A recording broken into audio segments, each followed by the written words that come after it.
কাজিৰঙাৰ দক্ষিণ পাৰত থকা কাৰ্বি পাহাৰত অবাধ গতিত যি খনন কাৰ্য চলিছে, পাহাৰ খনন কাৰ্য, তাৰ অন্যতম এটা স্থান হ'ল কাজিৰঙাৰ গেলেকী।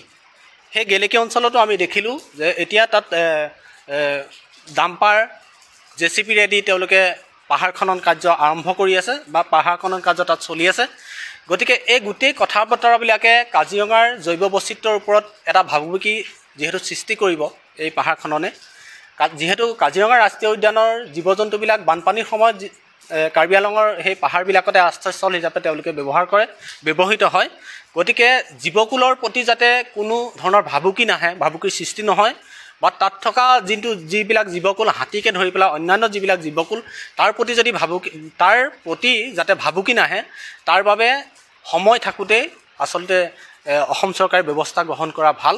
আমি দেখিছোঁ যে কাৰ্বি আংলং জিলা প্ৰশাসনৰ তেওঁলোকৰ অমনোযোগিতাৰ বাবে আচলতে এনেধৰণে কাজিৰঙাৰ দক্ষিণ পাৰত থকা যিটো পাহাৰ, এই পাহাৰটো এফালৰ পৰা এতিয়া ধ্বংস হ'বলৈ আৰম্ভ কৰিছে।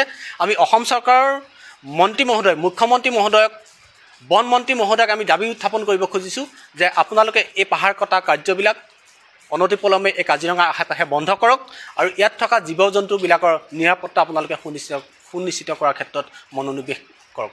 আচলতে প্ৰশাসনে, যিহেতু কাৰ্বি আংলং প্ৰশাসনৰ তেওঁলোকৰ সীমাৰ ভিতৰৰ এটা অঞ্চল, সেই অঞ্চলটোত আমি দেখোঁ যে মুখ্যমন্ত্ৰীৰ আটাইতকৈ ঘনিষ্ঠ যিহেতু তুলিৰাম ৰংহাঙৰ কোনোবা আশীৰ্বাদপুষ্ট মানুহে এই কামবিলাক কৰিছে নেকি, আমাৰ সন্দেহ হৈছে। গতিকে আমি অসম চৰকাৰক আৰু বন বিভাগক দাবী উত্থাপন কৰিব খুজিছোঁ, অনুৰোধ জনাব খুজিছোঁ যে এই পাহাৰ খননবিলাকে যিহেতু কাজিৰঙা জীৱকুললৈ ভাবুকি কঢ়িয়াই আনিব, গতিকে এই পাহাৰ খনন কাৰ্যবিলাক আপোনালোকে বন্ধ কৰক।